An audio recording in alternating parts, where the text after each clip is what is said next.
Okay, here we are back. So hopefully this should be the last of the videos that I will need to record for this presentation. It's a pretty long presentation, if you haven't figured that out by now. So it did kind of cut me off a little bit there. Again, I tend to run out of time on these videos before I usually realize that I'm out of time. I'm going to have to start setting up some sort of alarm or something to let me know. But yeah, so just to kind of jump back in where we left off, so we were talking about the continued influence of Romanticism on the arts as this idea that art is something you suffer for. In some cases, you suffer so greatly for your art that in some cases your art kills you, and the Romantics believed that that was what it took, that you lived as hard and fast as you could, you wrote or created as fiercely as you could, you burned yourself out for the love of your art, and you left a good-looking corpse. That's a very much a staple philosophy of Romanticism. So yeah, even down to our culture, we've had a lot of examples of these artists who have lived fast and died young and suffered for their art.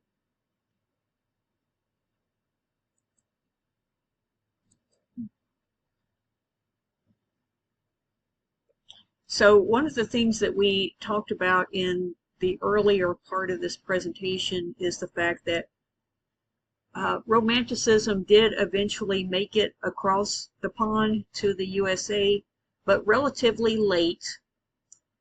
I would say, Romanticism was really on the wane in Europe as an influence by the time it actually took hold in the United States. We were kind of the last to get it, just as we are often the last in everything in the world. So as we've already established, Romanticism arrives much later to the United States.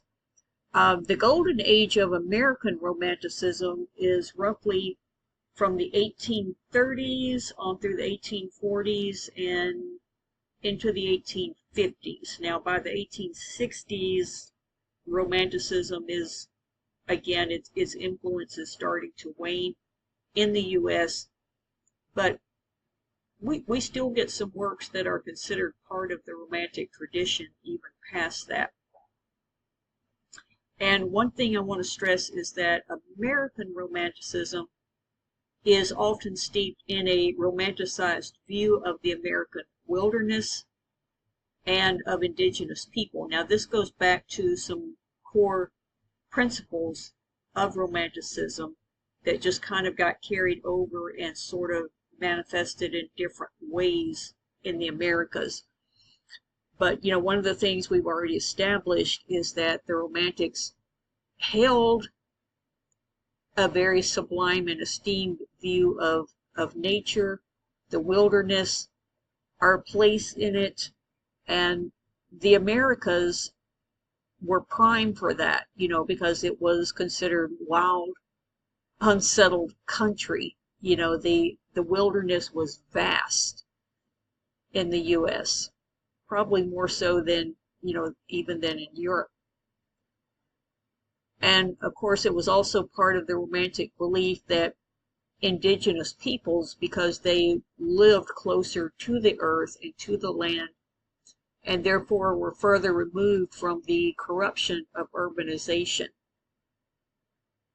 that, indigenous people, Aboriginal people, that would include, of course, Native Americans, as well as really indigenous people from all corners of the earth. But they did believe that indigenous people were closer to the earth.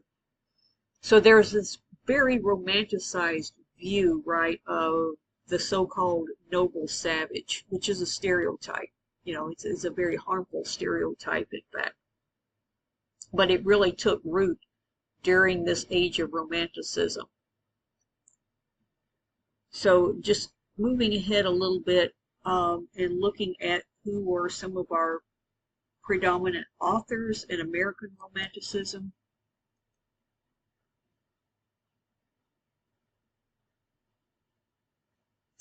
And what were some of the famous works? These are a couple. They're by no means indicative of the entire scope of American Romanticism, but just some well-known titles.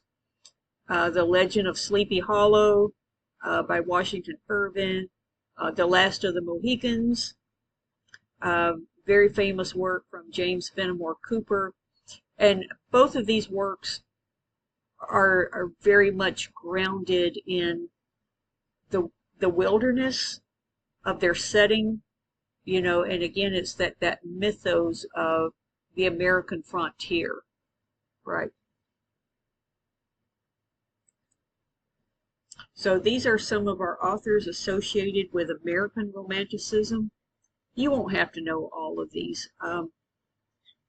We will eventually, next week, we're definitely going to talk about Emily Dickinson, who kind of straddles the boundaries between American Romanticism and realism. As you see there in the note, it's sometimes even debated whether she can in fact be called a romantic writer. But other famous names, we've got Ralph Waldo Emerson, Henry David Thoreau, Walt Whitman, the famous poet who writes Leaves of Grass, a hugely influential work published in 1855. Edgar Allan Poe, a name you might be familiar with.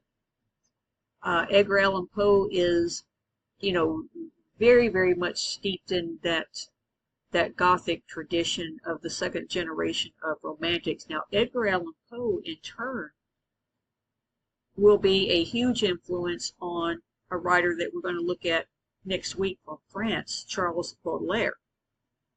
Baudelaire takes a lot of his influence from Edgar Allan Poe. Of course, we've got Washington Irving, who gives us not only the Legend of Sleepy Hollow, but the Legend of Rip Van Winkle. Nathaniel Hawthorne with The Scarlet Letter. Again, Fenimore Cooper with Last of the Mohicans. And that list really goes on and on. This is not meant to be an exhaustive list by any means.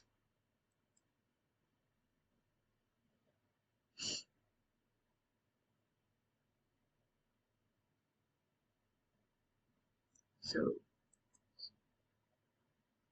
I'm not sure why this is lagging on me.